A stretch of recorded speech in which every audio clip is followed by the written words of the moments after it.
Salam saudara pemirsa, sampai jumpa kembali dengan kami dalam program Berita Pengharapan. Saudara pemirsa, hari ini kita akan mendengarkan firman Tuhan yang memang luar biasa. Bila sudah waktu Tuhan, Tuhan bahkan menggerakkan seorang raja untuk mengantar kita sampai ke tempat tujuan. Mari kita berdoa sebelum kita lebih jauh mendengarkan firman Tuhan ini. Bapa, dalam nama Yesus, terima kasih ada firman Tuhan yang luar biasa, yang ajaib yang kami dengar sebentar. Tuhan memberkati kami semua, beri kami telinga yang mendengar, beri kami juga iman yang teguh, bahwa kalau sudah rencana Tuhan, tidak ada yang dapat menghalanginya. Terima kasih Tuhan. Dalam nama Yesus, haleluya. Amin. Saudara pemirsa, mari kita membaca Alkitab kita dari kitab 2 Tawarikh. 2 Tawarikh pasalnya yang ke-36 ayat 22-23. 2 Tawarikh 36 ayat 22-23, demikian bunyi firman Tuhan.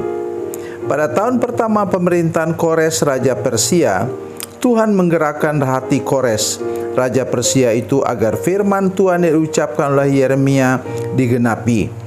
Lalu disiarkanlah pengumuman ini di seluruh kerajaannya secara lisan dan tertulis isinya. Beginilah perintah Kores Raja Persia. Segala kerajaan di bumi telah dikaruniakan kepadaku oleh Tuhan, Allah semesta langit. Ia menugaskan aku untuk mendirikan rumah baginya di Yerusalem yang ada di Yehuda. Siapa di antara kamu termasuk umatnya, kiranya Tuhan Allahnya menyertainya, dan biarlah ia berangkat pulang. Amin. Kalau saya membaca ayat firman Tuhan ini, saudara sekalian, memang saya kagum kepada Tuhan. Apa yang Dia katakan itu pasti terjadi tepat pada waktunya. Sudah tahu yang membawa menawan orang Israel atau orang Yehuda lebih tepatnya ke Babel itu adalah Raja Nebukadnezar. Sekarang kerajaan sudah berganti-ganti berapa kali.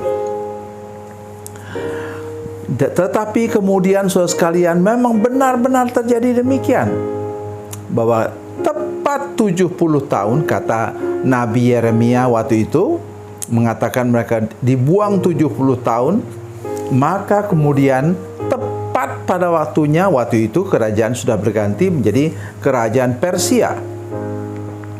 Dan kemudian mereka diberitahukan untuk kembali, dan yang istimewa lagi untuk mendirikan rumah Tuhan. Dengar baik apa yang saya katakan. Ia menugaskan aku untuk mendirikan rumah baginya di Yerusalem yang ada di Yehuda. Oh, luar biasa sekalian. Oleh sebab itu, hari ini saya mengajak semua pemirsa, seluruh jemaat yang menyaksikan program ini, apalagi kalau sudah hamba Tuhan, mari pegang teguh janji Tuhan. Lihat saudara di sini, berapa lama nubuatan itu terjadi? 70 tahun. Oleh karena itu, tidak banyak yang pernah melihat dulu bangunan Bait Allah Salomo dulu yang di bumi hanguskan oleh Raja Nebukadnezar. Salah satunya ialah Nabi Hagai yang kemudian mendorong, menjadi alat pendorong supaya Zerubabel menyelesaikan pembangunan Bait Allah. Ini luar biasa saudara sekalian. Oleh sebab itu, ketika engkau memegang janji Tuhan, menerima janji Tuhan, peganglah janji Tuhan, karena nanti tiba waktunya, saudara sekalian, pasti tidak ada kira-kira, tidak ada mungkin, tidak ada mudah-mudahan, tetapi tepat pada waktunya nanti Tuhan akan genapi. Saya punya janji Tuhan, tapi belum saya bisa sampaikan kepada saudara sekarang. Tetapi tepat pada waktunya nanti itu akan digenapi dan saya akan memberitahukannya kepada saudara sekalian lewat media sosial ini. Saudara mengerti apa yang saya maksudkan? Salah satu ialah yang paling luar biasa, yaitu apa?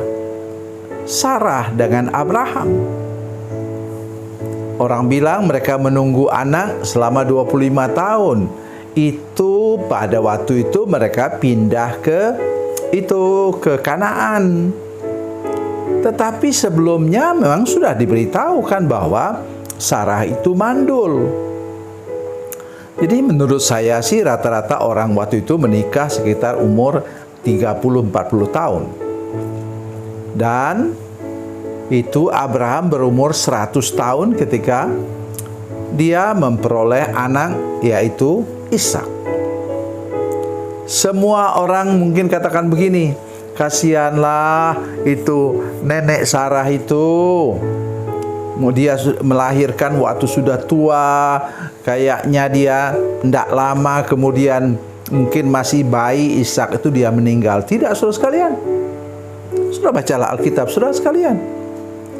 Dia masih bisa membesarkan Ishak selama 40 tahun. Sayangnya dia tidak sempat melihat Ishak menikah. Begitu juga di sini, saudara. Kalau Tuhan bilang 70 tahun, ya 70 tahun. Kalau Tuhan bilang 69 tahun, ya 69 tahun. Kalau Tuhan bilang 71 tahun, ya 71 tahun. Jadi mari kita ingat betul apa yang Tuhan janjikan untuk saudara sekalian tahun ini.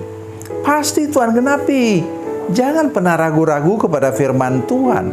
Karena firman Tuhan, di belakang firman Tuhan ini ada Tuhan Yesus yang adalah firman Allah yang hidup. Kata Yohanes pasal 1 ayat 1. Pada mulanya adalah Allah. Nah, firman itu bersama-sama dengan Allah. Jadi itu dia.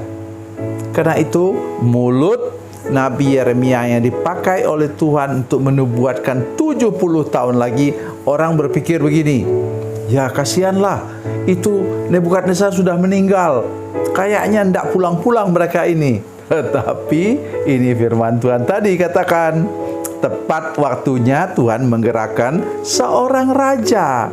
Begitu juga kita sekalian, saudara sekalian. Jangan pernah putus asa. Ya kami ini tidak ada backing. Memangnya Tuhan pakai backingan? Ya, coba lihat. Seorang raja dia gerakan dan kemudian mereka pulang ke Yerusalem. Itu luar biasa. Dan di sana kemudian didirikanlah yang disebut sebagai Bait Allah Hagai, zamannya Hagai. Itu yang luar biasa. Mari belajar percaya, saudara sekalian. Jangan kemudian anggap remeh, ya janji Tuhan begini, janji Tuhan, tapi kayaknya tidak digenapi. Jangan ucapkan itu. Karena Tuhan mau menggenapi janjinya kepada engkau. Dengan cara apapun Tuhan bisa menggerakkan bahkan pejabat tinggi untuk menggenapi ya apa yang dia janjikan kepada saudara-saudara sekalian.